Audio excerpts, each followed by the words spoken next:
오늘 같이 나눌 하나님 말씀은 데살로니가 후서 1장 1절부터 2절의 말씀입니다. 데살로니가 후서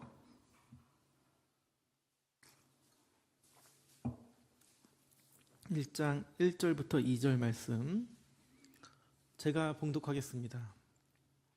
바울과 실로아노와 디모데는 하나님 우리 아버지와 주 예수 그리스도 안에 있는 데살로니가인의 교회에 편지하노니 하나님 아버지와 주 예수 그리스도로부터 은혜와 평강이 너에게 있을지어다. 아멘. 네, 저번까지 이제 데살로니가 전서 말씀을 잘 마치고 오늘부터는 데살로니가 후서의 말씀을 우리 성도님과 좀 나누려고 합니다. 그래서 첫 시간이라 이렇게 말씀을 좀 나눈다기보다는 전반적인 흐름을 조금 우리 성도님들과 함께 살펴보려고 합니다. 이제 바울이 데살로니가 교회에 첫 번째 편지를 보내죠. 그게 이제 데살로니가 전서이고 첫 번째 편지를 보내고 몇 달이 지나지 않아 다시 편지를 보내요. 그 편지가 데살로니가 후서인 거죠. 그렇다면 이제 바울은 왜 이렇게 비교적 짧은 시간 안에 다시 이 데살로니가 성도들에게 편지를 보냈을까요? 그 이유는 이제 데살로니가 교회 안에 급하게 바로잡아야 할 문제들이 있었기 때문이라는 거예요. 첫 번째 편지를 보냈지만 여전히 해결되지 않는 문제들이 이 데살로니가 교회 안에 있었고, 또 이 어떤 문제는 이 첫 번째 편지를 읽은 뒤에 잘못 오해하고 이해하면서 오히려 성도들의 마음이 더 흔들리고 있었기 때문에 이 바울이 그 문제들을 더 분명하게 바로잡고 성도들이 다시 흔들리지 않게 하기 위해서 이제 급하게 데살로니가 후서를 이제 두 번째 편지를 쓰게 된 거죠. 그래서 오늘은 데살로니가 교회 안에 어떤 문제들이 있었는지, 또 바울은 그 문제들 앞에서 성도들에게 무엇을 말하고 싶은지 말씀을 찾아보면서 좀 살펴보려고 합니다. 데살로니가 후서 말고도 전후서 전체가 가장 이제 주로 얘기하는 내용이 뭐냐면 예수님의 재림에 대한 내용을 좀 다루고 있어요. 물론 성경에서 재림에 대한 내용을 다루는 성경이 여러 군데 있지만 대표적으로 어떤 성경이 있죠? 요한계시록이 예수님의 재림에 대해서 얘기를 해주죠.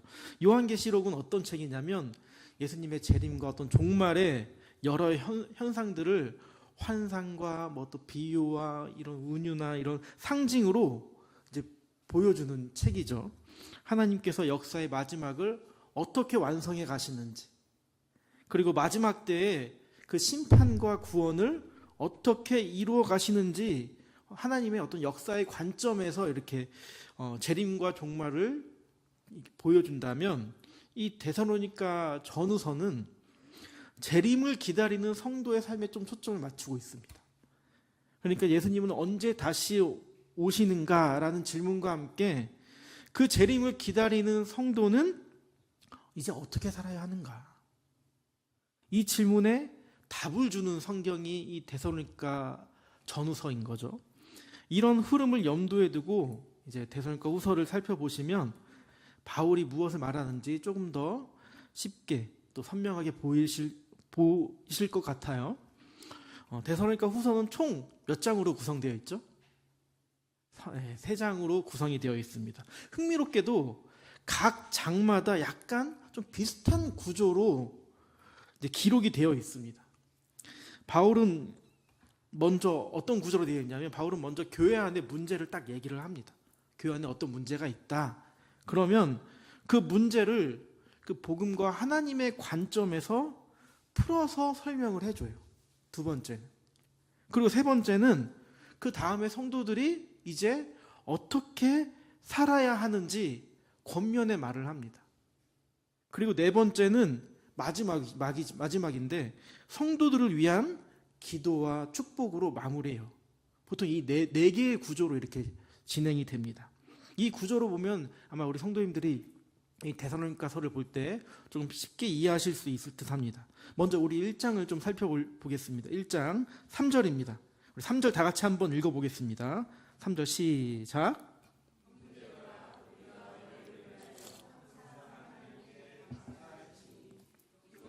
당연함은 더욱 잘하고 너희가 다 각기 서로 사랑함이 풍성함이니.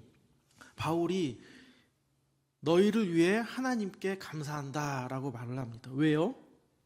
그들의 믿음이 자라고 있었고 그들이 서로 사랑하고 그 사랑이 풍성해지고 있었기 때문에 내가 하나님께 너무 감사한다, 이렇게 고백을 하고 있는 거예요. 얼마나 아름다운 모습입니까? 믿음이 세워진 지 얼마 안 되는 교회인데 믿음이 자라고 있어요. 그리고 사랑이 풍성해지고 있어요. 얼마나 아름다운 모습이에요. 우리 교회뿐만 아니라 모든 교회가 이 데살로니가 교회를 본받아야 할 모습 아니겠습니까? 이렇게 아름다운 교회인데 지금 그 교회 안에 문제가 하나가 생겨요. 그게 뭐냐면 4절입니다. 4절 제가 읽겠습니다. 그러므로 너희가 견디고 있는 모든 박해와 환난 중에서 너희 인내와 믿음으로 말미암아 하나님의 여러 교회에서 우리가 친히 자랑하노라.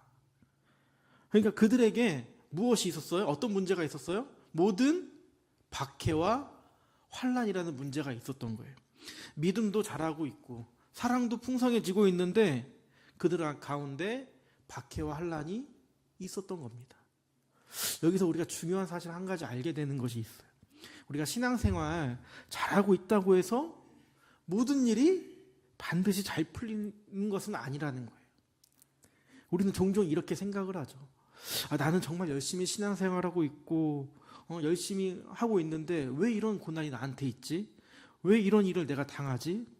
하나님이 진짜 나를 도와주고 계신 게 맞나? 하나님 나를 사랑하시는 게 맞나? 일하고 계신 게 맞나? 이런 의심들이 들잖아요. 열심히 신앙생활하고 있는데 고난을 받고 이런 질문들이 들면 어때요? 마음속에 낙심이 되죠. 좌절이 생깁니다. 그런데 데살로니가 교회 성도들은 어땠냐면 너희 인내와 믿음으로 어떻게 했다고요? 인내하고 믿음으로 견뎠다는 거예요. 믿음으로 잘 견뎠어요. 그래서 바울은 그리고 하나님의 여러 교회에서 우리가 친히 자랑하노라. 바울이 가는 교회마다 이 데살로니가 교회를 자랑할 정도로 데살로니가 성도들은 환난과 박해 속에서도 잘 견디고 있었다는 거죠. 바울이 이렇게 격려하는 거예요. 내가 많은 사람들에게, 많은 교회들에게 칭찬할 정도로 너희들이 인내하며 잘 견디고 있다는 것을 내가 잘 알고 있다. 너희들한테 너무 고맙다. 이렇게 격려하고 있는 겁니다. 데살로니가 성도들이 이 바울의 말을 들었을 때 얼마나 위로를 받았겠어요. 사도 바울이 우리를 자랑스럽게 여긴대. 우리의 믿음의 인내를 사도 바울이 알고 있대. 라고 하면서 그들에게 큰 위로가 됐겠죠. 그런데 사도 바울은 단순히 그들을 격려만 한 게 아니라는 거예요. 한 가지를 더 얘기를 해주는데 5절에 보면 그들이 당한 고난을 하나님의 관점에서 해석을 해줍니다. 제가 읽어보겠습니다. 이는 하나님의 공의로운 심판의 표요 너희로 하여금 하나님의 나라에 합당한 자로 여김을 받게 하려 함이니 그 나라를 위하여 너희가 또한 고난을 받느니라. 이 말 조금 어렵게 느껴질 수 있는데 쉽게 말하면 이런 겁니다. 지금 너희가 겪는 고난이 하나님이 너희를 버렸다는 뜻이 아니다. 오히려 하나님께서 너희를 하나님의 나라에 합당한 백성으로 세워가고 계신다. 그러니 너희들 낙심하지 말고 끝까지 그 믿음을 지켜라. 그리고 마지막 날에 하나님이 공의롭게 심판하실 것이다. 라고 하면서 하나님의 관점에서 이렇게 위로의 말을 전하고 있는 거죠. 우리 성도의 삶에는 고난이 있을 수 있습니다. 믿음이 자라도 고난이 있을 수 있고요. 사랑이 풍성해도 우리 가운데 환난이 있을 수 있는 거죠. 그런데 우리가 잊지 말아야 할 것, 고난과 환난이 있을 때 잊지 말아야 할 것이 있다면 그것은 하나님은 자기 백성을 여전히 붙들고 계신다는 겁니다. 성도들은 믿음과 인내를 통해 그 마지막 때에 하나님의 공의로운 심판의 표를 드러내신다는 것을 우리 기억해야 된다는 거예요. 우리는 이 땅에서 하나님의 공의가 이루어지는 것을 보고 싶어 하죠. 참고 견디면 언젠간 하나님께서 보상해 주시겠지라고 기대를 합니다. 억울함이 풀리고 부당함이 바로 잡히고 또 진실이 드러나기를 원합니다. 물론 하나님께서 우리가 이 땅에 있는 동안 그런 은혜를 주실 때도 있어요. 그런데 언제나 그런 건 아닌 것 같아요. 우리 인생 안에서 그런 일들이 다 해결되지 않을 수도 있다는 거예요. 내가 살아있는 동안 그 공의를 눈으로 확인하지 못할 수도 있는 거죠. 그럼에도 성도는 절망하지 않습니다. 왜일까요? 그 마지막 날에 하나님의 공의로운 심판이 있기 때문입니다. 주님께서 다시 오시는 그날 하나님께서 모든 악을 심판하시고 자기가 부르신 백성들에게 안식을 주실 것을 이 성도들이 알기 때문에 좌절하지 않을 수 있는 거죠. 이것이 환난과 고난 중에 있는 성도들에게 주신 하나님의 위로인 겁니다. 믿음의 삶을 놓지 말아라. 인내를 포기하지 말아라. 왜요? 하나님의 공의는 반드시 이루어지기 때문이다. 그때가 되면 견디고 인내한 자들에게 평안을 주시고 안식을 주실 것이다 라고 위로를 하는 겁니다. 그리고 또 하나의 위로가 있어요. 10절 보겠습니다. 10절. 우리 10절 다 같이 한번 읽어보겠습니다. 시작.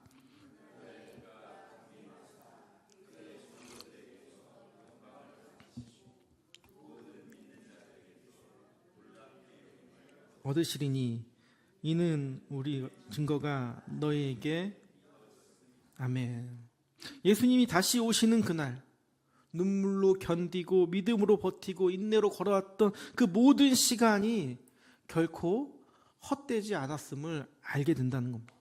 그리고 그날에 주님이 성도들 가운데서 영광을 받으실 것이다.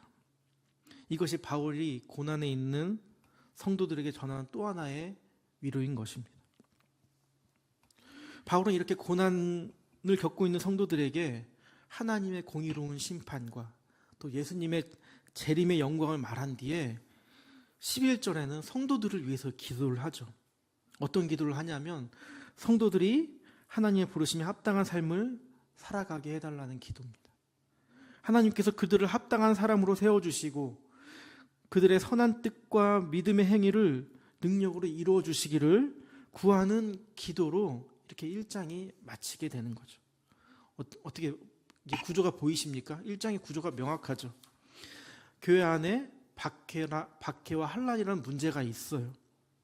근데 그 문제가 있지만 그 문제를 하나님의 관점에서 해석을 해줍니다.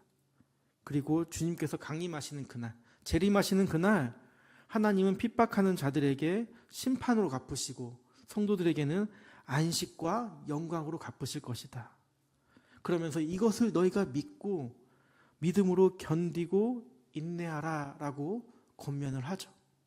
그리고 이것을 위해서 바울은 지금 성도들을 위해서 기도를 하는 겁니다. 너희가 부르심에 합당한 삶을 살아가도록 하나님께서 그들의 선한 뜻과 믿음의 행위를 능력으로 이루어 주시기를 간절히 지금 기도로 마치는 거죠.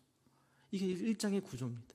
그리고 이 구조는 2장에서도 동일하게 나타납니다. 1장에서는 문제가 뭐였어요?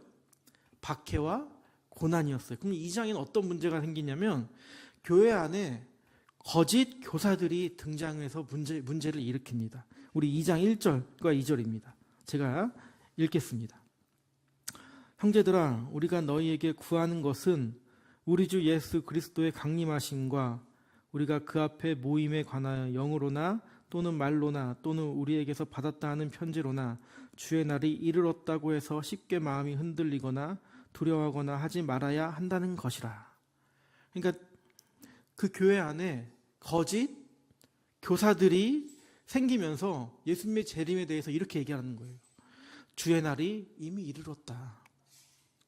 어떤 사람은 말로 전하기도 하고 또 어떤 사람은 영적인 계시를 받았다고 하면서 그 말을 전하기도 하고 또 어떤 사람은 심지어 바울에게서 받은 편지인 것처럼 꾸며가지고 이 잘못된 가르침을 이 교회 안의 성도들에게 가르친 겁니다. 근데 이런 잘못된 가르침으로 성도들을 미혹하는 자들이 나타날 때 교회 안에 어떤 일이 생기냐면 3절에 보면 이렇게 배교하는 일들이 생긴다고 하는 거예요. 지금까지 잘 믿고 인내로 잘 견뎌왔고 믿음으로 잘 해왔는데 잘못된 가르침 때문에 시험에 들고 흔들리고 믿음을 버리는 사람들이 생겨난다는 거예요. 그리고 더 나아가서 불법의 사람이 등장하는데 이 불법의 사람을 4절에 보면 어떻게 설명하냐면 이렇게 설명을 합니다. 그는 대적하는 자라 신이라고 불리는 모든 것과 숭배함을 받는 것에 대항하여 그 위에 자기를 높이고 하나님의 성전에 앉아 자기를 하나님이라고 내세우는 이라. 불법의 사람이 누구예요? 하나님을 대적하는 자입니다. 자신을 높이고 하나님의 자리에 앉아 자신을 하나님처럼 내세우는 자. 이 사람이 불법의 사람인 거죠. 흔히 이런 사람을 우리가 적그리스도라고 하죠. 사탄의 활동을 따라서 움직이는 자인 거죠. 이 적그리스도 활동은 마지막 때로 가면 갈수록 더욱 분명하게 드러나는 것이죠. 하나님을 대적하고 자신을 높이고 하나님의 자리를 대신하려는 일들이 세상 속에서 점점 더 노골적으로 드러나게 된다는 것입니다. 세상은 점점 하나님을 두려워하지 않고 하나님을 대적하는 일을 아무렇지 않게 여기게 되는 일들이 이제 빈번해지는 거예요. 우리 성도님들 이 얘기 들으시니까 어떠십니까? 좀 공감하시나요? 점점 이런 일들이 있어지는 것들이 말만 들어도 두려워지지 않으신가요? 그런데 바울은 이 성도들에게 이렇게 얘기합니다. 너희들 두려워하지 않아도 된다. 왜요? 그 불법의 사람이 아무리 강해 보여도 그들의 끝은 이미 정해져 있기 때문이라고 말을 하는 거예요. 8절에 이렇게 써 있습니다. 8절. 우리 8절 다 같이 한번 읽어볼까요? 시작.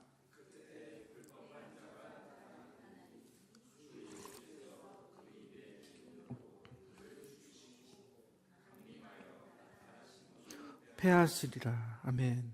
불법한 자가 활동하고 세상을 쥐락펴락하는 것 같지만 예수님이 강림하실 때, 주님께서 강림하실 때 불법한 자는 완전히 어떻게 돼요?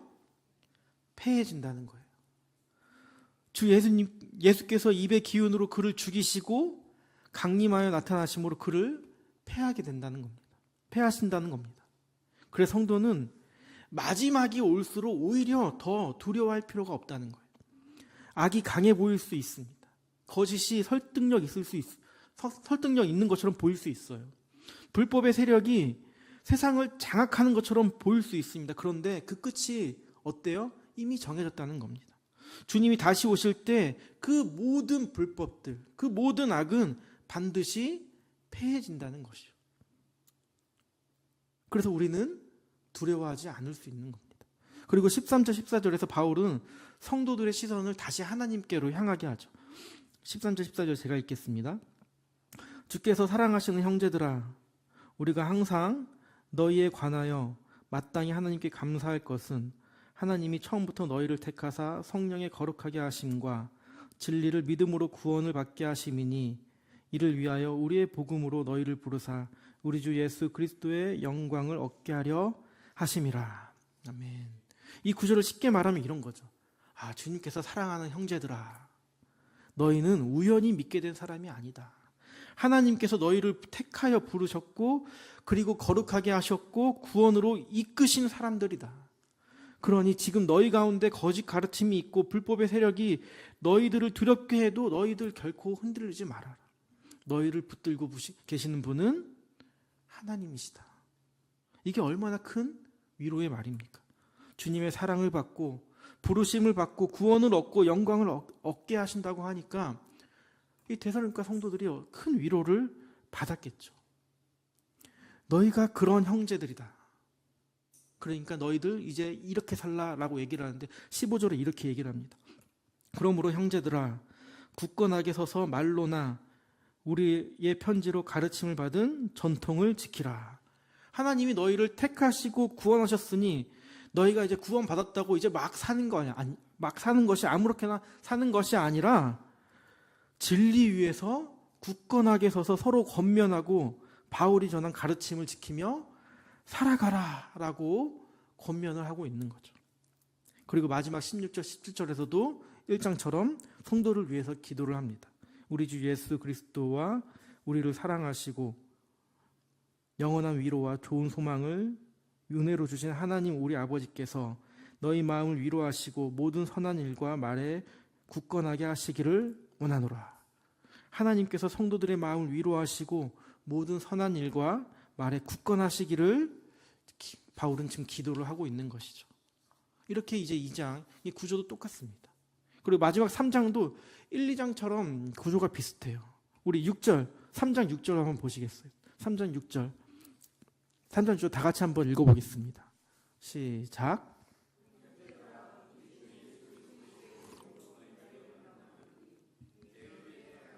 우리에게서 받은 전통대로 행하지 아니하는 모든 형제에게서 떠나라.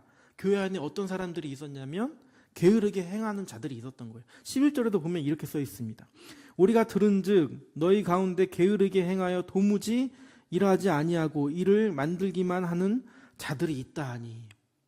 그러니까 3장에서 말하는 교회 안의 문제는 교회 안에 게으른 자들이 있었다는 거예요. 예수님의 재림을 기다린다는 이유로 자신이 해야 할 일을 하지 않고 무질서하게 살아가는 사람들이 이 교회 안에 있었습니다. 이 사람들은 교회 안에 마치 배짱이 마냥 게으르게 있으니까 교회 안이 어떻게 되겠어요? 질서가 흐트러지는 거예요. 예수님이 곧 오신다는데 왜 이래야 돼? 왜 열심히 살아야지? 예수님 곧 오신다는데. 오실 때까지 아무것도 안 하고 편하게 지내려고 했던 사람들이 있었던 거죠. 바울은 그런 자들에게서 분명히 이렇게 말을 하는 겁니다. 우리가 너희들과 함께 있을 때 열심히 일하면서 너희들에게 복음 전했다. 너희가 그거 알고 있잖아. 우리가 이렇게 열심히 일하면서 복음을 전한 건 너희에게 본이 되어주고 또 복음을 받은 사람은 맡겨진 삶을 신실하게 살아가야 한다라는 것을 보여주기 위해서 그렇게 열심히 일했다. 그런데 너희는 지금 어떻게 게으른 자는 어떻게 하는 거예요? 마치 사과나무 아래서 언제 떨어질지 모르는 사과를 기다린 사람처럼 아무것도 하지 않은 채 예수님의 재림을 기다리는 것, 그것은 잘못된 신앙이다. 바른 신앙이 아니다라고 이제 바울의 훈계를 하고 있는 것이죠. 그래서 사도 바울은 12절에서 이렇게 권면을 합니다.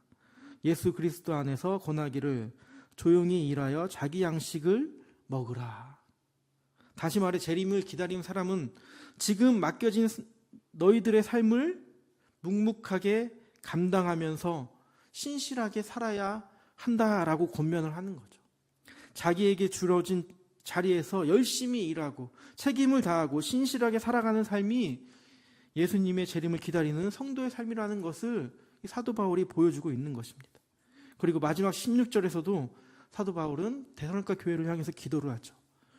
평강의 주께서 친히 때마다 일마다 너희에게 평강을 주시고 주께서 너희 모든 사람과 함께 하시기를 원한다 라고 하면서 기도로 이 편지를 마치게 됩니다. 어떻게 우리 성도님들이 구조를 좀 보셨는데 그림이 좀 그려지시나요? 문제를 얘기하고 그 문제에 대한 해석을 해주고 그 다음에 성도에 대한 권면을 하고 그 다음에 기도로 이어지는 아마 조금 이제 그림이 그려지실 듯해요. 앞으로 이제 저와 함께 이제 몇 주 동안 이 데살로니가 후서의 이제 말씀을 우리 성도들 나누게 될 텐데 저는 이제 간절히 하나 바라는 것은 이 말씀이 저와 우리 모든 성도님들에게 위로가 되길 바라요. 그리고 이 땅을 살아갈 때 이 말씀이 우리의 능력이 되었으면 좋겠다라는 간절한 기도의 마음이 있습니다.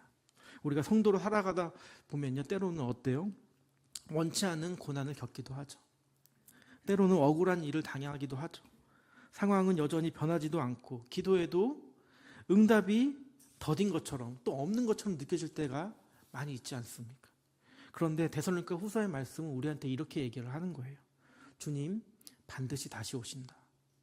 그때 하나님은 공의로 모든 것을 심판하실 것이고, 하나님께서 택하시고 복음으로 부르신 백성들은 결코 버려지지 않는다. 그러니 성도는 이 환난과 박해 속에서도 인내하고 거짓 가르침과 미혹 앞에서도 두려워하지 말아야 하고, 복음의 진리 위에서 굳게 서서 너희들에게 맡겨진 그 일상을 열심히 신실하게 살아가야 라고 말을 하고 있는 겁니다. 우리 사랑하는 성도님들, 우리가 재림을 기다리는 성도로서 주님을 바라보면서 복음 위에 굳게 서서 오늘 우리에게 맡겨진 일들을 신실하게 걸어가시는 우리 모든 성도들 되시기를 주님의 이름으로 축복합니다. 하나님께서 우리 성도님들에게 그럴 때마다 귀한 은혜로 또 위로의 말씀으로 전해주실 거라고 기대하고도 바랍니다. 기도하겠습니다. 사랑과 은혜가 풍성하신 하나님 아버지, 오늘 데살로니가 후서에 말씀을 나누게 하시니 감사합니다. 이제 앞으로 좀 더 깊게 이 말씀을 나누게 될 텐데, 이 데살로니가 후서의 말씀이 우리 삶의 위로가 되고 또 능력이 되게 하셔서 또 그 말씀을 따라 믿음으로 살아갈 수 있도록 주님 우리에게 은혜를 더하여 주시옵소서. 우리의 삶에 환난과 어려움이 있을 때 하나님의 공의로운 심판을 믿고 끝까지 인내하게 하시고, 또 거짓 가르침과 미혹 앞에서도 흔들리지 않고 복음 위에 굳게 서는 우리 모든 성도님 될 수 있도록 주님 인도하여 주시옵소서. 이 모든 것 살아계신 예수님의 이름으로 기도드립니다. 아멘.